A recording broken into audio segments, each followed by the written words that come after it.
이 새벽에 주신 말씀은 창세기 25장입니다. 창세기 25장 27절로 34절까지 말씀입니다. 창세기 25장 27절부터 34절까지 말씀입니다.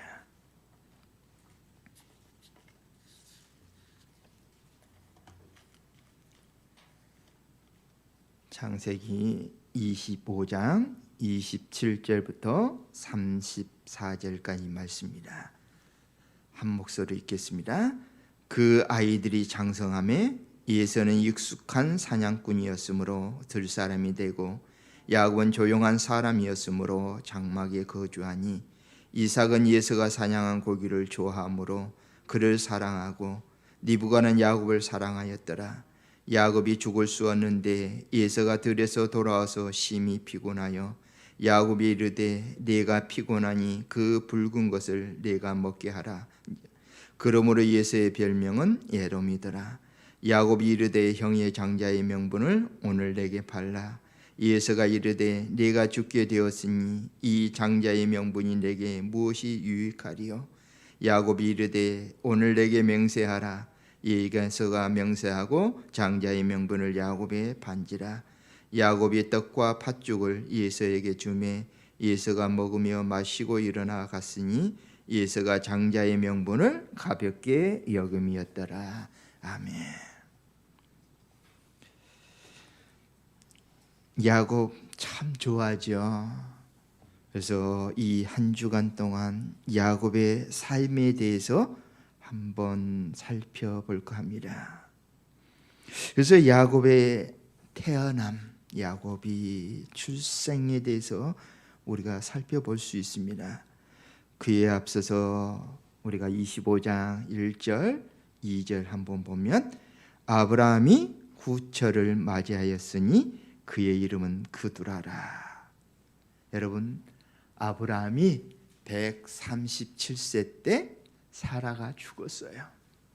그러니까 사라가 죽은 이후에 아브라함이 후처를 맞이한 그 장면입니다. 그러니까 아브라함이 137세 이후에 다시 그 재혼했다라고 그렇게 말할 수 있습니다. 그래서 그가 결혼해서 6명의 자녀를 둡니다. 그가 시므랑과 욕상과 무당과 미디안과 이스박과 수아를 낳고, 그래서 우리가 이 두 가지의 결혼을 볼 수 있습니다. 사라의 죽음 다음에 뭡니까? 사라가 죽으니까 아브라함이 후처를 맞이하고, 또 그 다음에 누가 결혼하게 됩니까?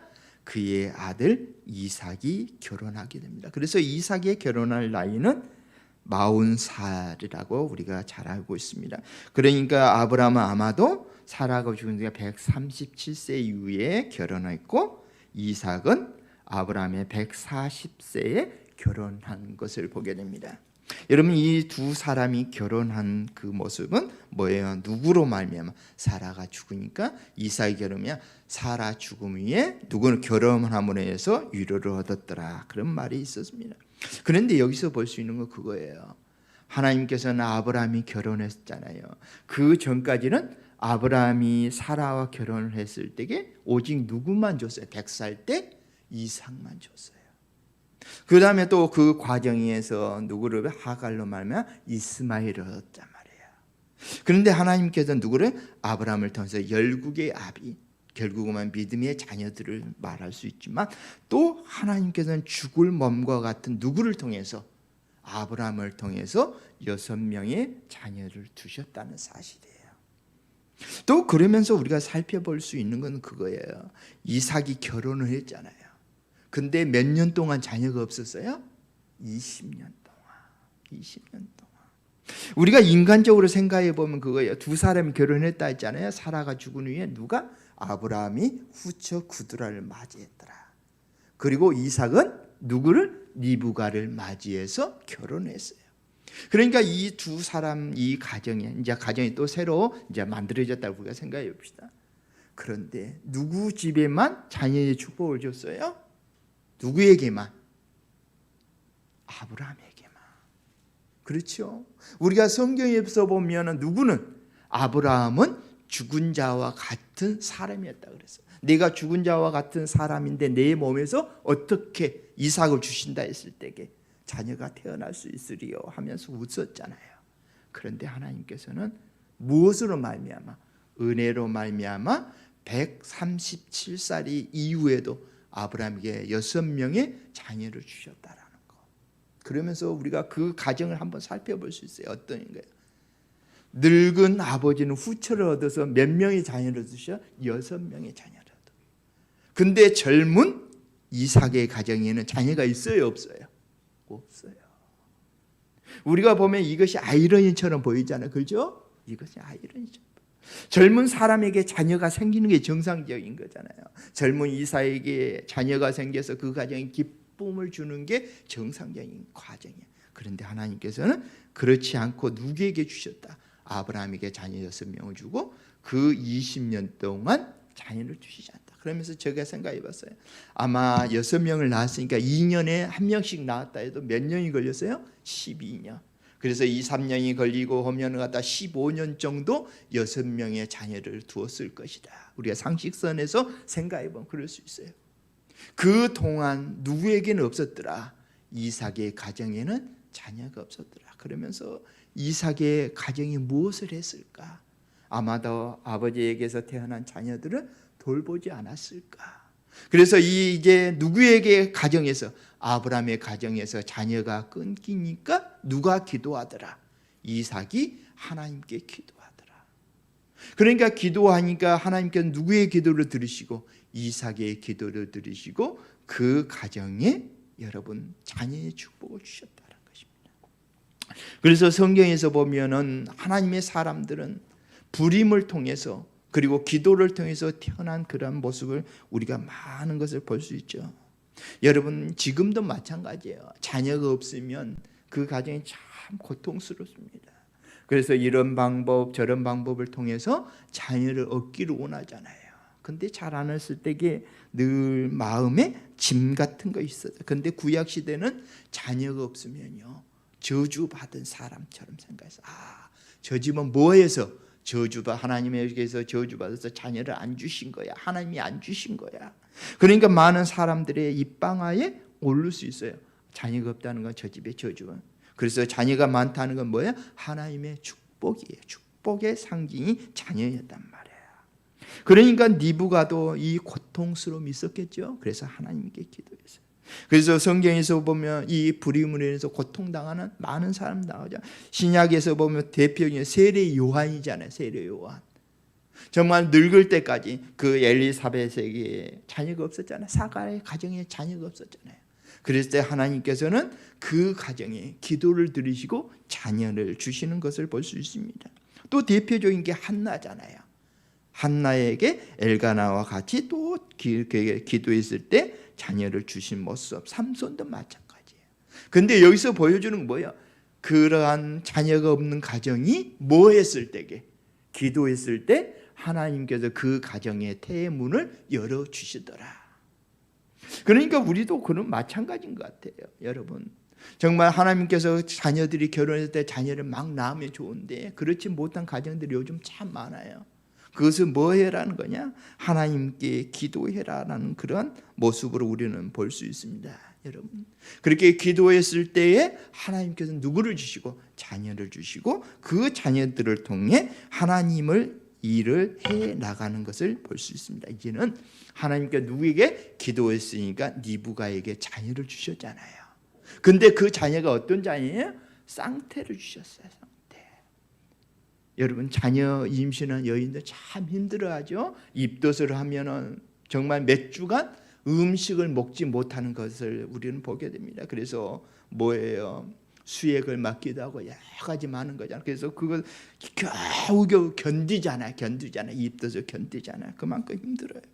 그런데 이 니브가 20년 만에 그 임신한 니브가가 쌍태를 가졌으니까 얼마나 힘들었겠어요.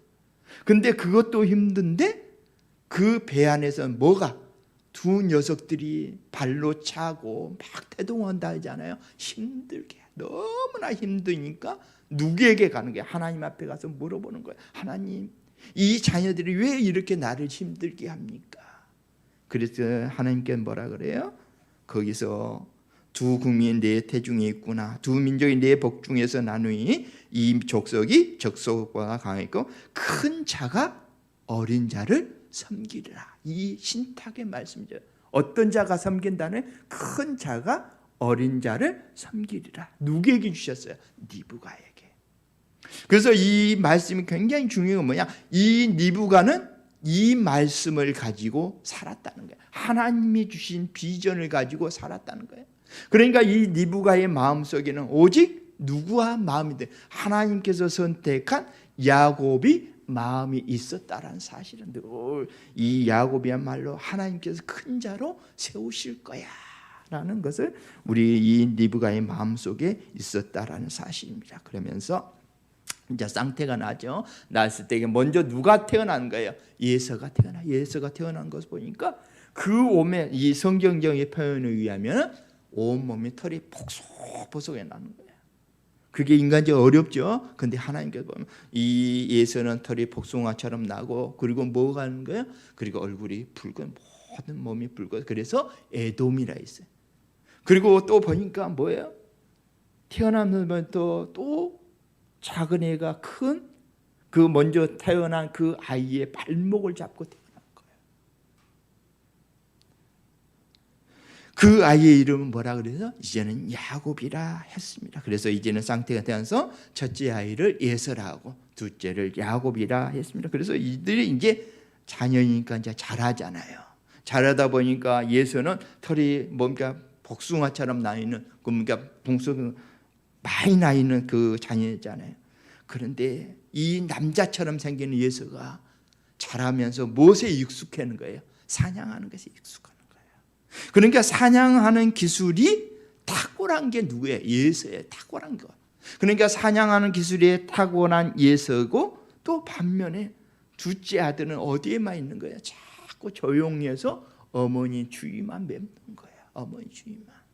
그래서 이 두 사람의 관계에 대해서 그의 꿈의 비전을 나누는 이야기는 없어요. 그러나 우리가 추론해 보건대 니브가와 야곱이 늘 함께하면서 하나님이 주신 꿈에 대한 이야기를 했지 않았을까? 그 예언의 말씀을 했지 않았을까? 그래서 그 예언의 말씀을 붙잡고 누구는 니브가와 야곱은 살고 있었다는 사실입니다. 그래야만 우리가 이 다음의 모든 말씀이 이해가 되는 거. 어쨌든 간에 이렇게 태어난 이 두 자녀가 자라면서 예서는 사냥에 능숙한 사냥꾼이 되었고 야곱은 조용한 사람이 되었습니다. 그런데 어느 날 누가 야곱이 죽을 쓰고 있는데 예서가 찾아오는 거예요.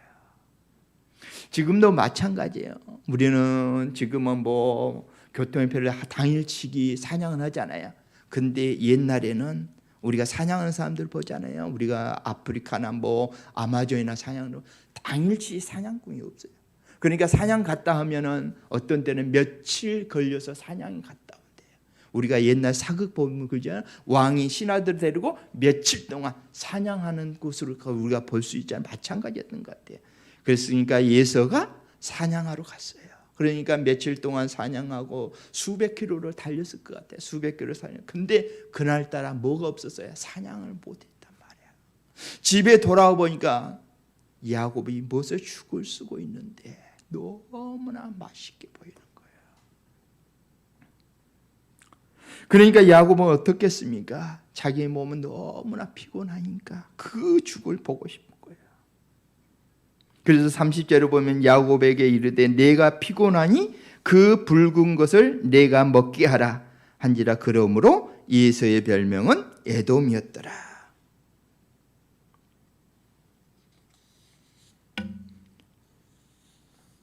표준 서변에서는 이렇게 표현하고 있습니다. 그 붉은 죽을 좀 빨리 먹자. 배가 고파 죽겠다. 우리말 성경에서는 그 붉은 죽을 내가 먹게 좀 해다오. 나 정말 배고파 죽겠다. 배고파 죽겠으니까 빨리 그 먹을 것을 좀 달라. 여러분, 야곱은 어머니와 함께 있었지만 그의 마음속에는 뭐가 있었어요? 하나님이 주신 말씀. 작은 자가 강한 먼저 나온 자가 먼저 강한 자가 어린 자를 섬기라, 그 말씀. 이때라 하고 누가 야곱이 기회를 잡는 거예요. 여러분, 기회는 갑자기 찾아오지 않습니다. 하나님의 말씀, 하나님의 은혜는 갑자기 찾아오는 거예요. 내가 그 은혜의 말씀을 품고 내 마음에서 잉태되었을 때, 기회가 왔을 때 그 말씀이 내가 붙잡는 거예요. 그래서 그것이 실행이 되어지는 거예요. 갑자기 꿈이 없는 사람이 갑자기 하나님의 일을 하는 경우는 전혀 없어요. 어땠을 때 내게 주신 그 말씀을 내가 품고 그것에 잉태했을 때 어느 순간 하나님이 주신 기회를 내가 붙잡는 거예요. 마찬가지 이 야곱이 그랬다는 사실이에요. 31절 야곱이 이런 말이죠. 형의 장자의 명분을 오늘 누구에게 팔라? 내게 팔라. 형 배고프면, 정 그렇게 배가 고프면 죽겠으면 뭐 해라는 거예요? 형의 장자의 명분을 내게 팔아. 그러면 내가 이 맛있는 죽을 줄게. 먹고 싶지? 먹고 싶지. 그러면서 여러분, 예서의 이 잘못된 모습으로는 한번 볼 수 있어요. 여러분, 우리가 세상에 빠져 있을 때 있죠. 너무나 빠져 있을 때, 좋아해서 빠져 있어요. 정말 내가 어떤 일을 행한지 모르면 이성이 상실되면서까지 우리는 빠져 있을 수 있어요. 세상이 좋아요. 권력에 빠져 있을 수도 있고, 어떤 학식에도 빠져 있을 수도 있고, 건강에도 빠져 있을 수도 있어요. 그런데 좋아할 때 해야 하는 건 뭐냐? 여러분, 그것에 빠져 있다 보면 내게 가장 소중한 것을 가볍게 여길 수도 있단 말이에요. 어떤 것에 빠져 있다 보면, 세상에 빠져 있다 보면. 그래서 요즘 코로나로 인해서 한국교회가 참 어렵잖아요. 근데 이 사회가 너무나 코로나에 빠져 있다 보면 정작 중요한 무엇을 놓칠 수가 있어요? 하나님을 섬기는 것을 놓칠 수가 있어요. 그래, 국가에서 하는 방역을 지키고 무엇도 지키는 거 참 중요해요. 그러면서도 우리의 마음속에는 뭐가 늘 삼아 있어야 돼요? 하나님을 섬기는 그 열정. 우리가 하나님 앞에 서 있어야 할 우리의 모습을 우리는 놓치면 안 돼요. 놓치면 안 돼요. 많은 사람들이 인터넷을 통해서 우리의 많은 예배 신앙들이 중계되고 있어요. 우리는 그것에 빠져버리고 교회를 등한시할 수 있는 그러한 우에 빠질 수 있단 말이에요. 여러분, 교회는 공동체예요. 교회는 말씀만이 아니에요. 교회는 사귐이에요. 사귐이 없고 공동체가 없는 것은 여러분 교회라고 말할 수 없는 거예요. 근데 많은 사람들은 여기에 빠졌어요. 내가 집에서 인터넷으로 통해서 말씀만 들으면 돼. 내가 교회에 나가는 하나님 말씀을 들었으니까 나는 하나님의 백성이야. 그렇게 생각했어요. 그것은 자기 자조적인 생각이에요. 그러나 하나님 뭐예요? 우리가 만나서 교제하고 나누고 위로하고 격려해주고 말씀 함께 나누는 거, 이 모든 것이 다 교회라는 사실을 우리는 잊어서 안 된다는 것입니다. 그러면서 예수가 그런 말이죠. 이성이 상실하니까 뭐예요? 이 장자의 직분이 뭐 그렇게 유익하리요. 너무나 어리석은 생각이죠, 여러분. 그러니까 이 예수는 이러는 것만 생각했을 것 같아요. 장자에게 주는 재산의 2배를 주는 거잖아요, 장자에게는. 그러니까 조금 더 아빠의 재산에서 조금 더 받는 거, 그것만 생각했다라는 거예요. 여러분, 장자는 하나님의 축복을 받습니다. 장자를 통해서 하나님의 백성들이 계속 끊임없이 이 땅에 태어나는 거예요. 이것보다 더 큰 축복이 어디 있어요?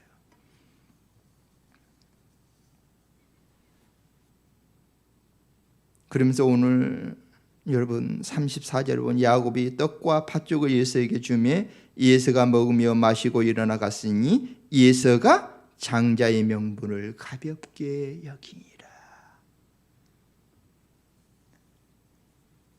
정말 그런 어리석은 일, 여기서 예서가 장자의 명분을 가볍게 여기는 그러한 일이 없기를 바랍니다. 우리 함께 기도할 것은 예서처럼 하나님의 축복을 가볍게 여기지 않고 주신 축복을 소중히 여기는 우리가 될 수 있도록 함께 기도했으면 좋겠습니다. 코로나19로 인하여 너무나 힘들어하는 가정들이 많습니다. 주변에서 보면 직장에서 강제로 퇴사당하기도 하고요. 그다음에 사업하시는 분들 너무나 안 돼서 정말 그 폐업하고 지금 폐업을 해야 될지 말아야 될지 고민하는 사람들 참 많습니다. 하나님, 빨리 이 코로나가 물러나서 정말 일상으로 돌아오는 그 축복을 주시옵소서 하면서 우리 이 두 가지를 놓고 함께 기도하겠습니다. 좋으신 아버지 하나님, 아버지 하나님 은혜를 소중히 여기는 저희들의 삶이 될 수 있도록 도와주시옵소서. 은혜를 주시옵소서.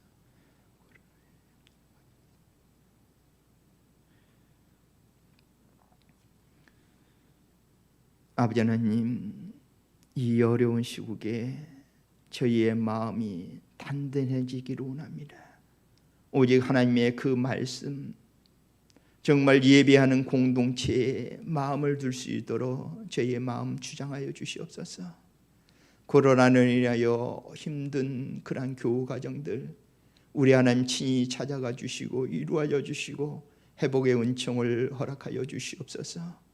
저희가 바라건대 아버지 하나님 수일 내에 정말 저희가 경험하지 못한 이 혼란이 회복되어질 수 있도록 평화로 이루어갈 수 있도록 아버지 하나님 모든 거 회복시켜 주시옵소서. 그래서 온전히 우리 하나님을 찬양하고 예배하는 그러한 감격, 서로 만남을 이루어가는 그러한 은혜가 아버지 하나님 넘치도록 축복하여 주시옵소서. 예수님의 이름으로 기도하옵나이다. 아멘. 하늘에 계신 우리 아버지, 아버지의 이름을 거룩하게 하시며 아버지의 나라가 오게 하시며 아버지의 뜻이 하늘에서와 같이 땅에서도 이루어지게 하소서. 오늘 우리에게 일용할 양식을 주시고 우리가 우리에게 잘못한 사람을 용서하여 준 것 같이 우리 죄를 용서하여 주시고 우리를 시험에 빠지지 않게 하시고 악에서 구하소서. 나라와 권능과 영광이 영원히 아버지의 것입니다. 아멘.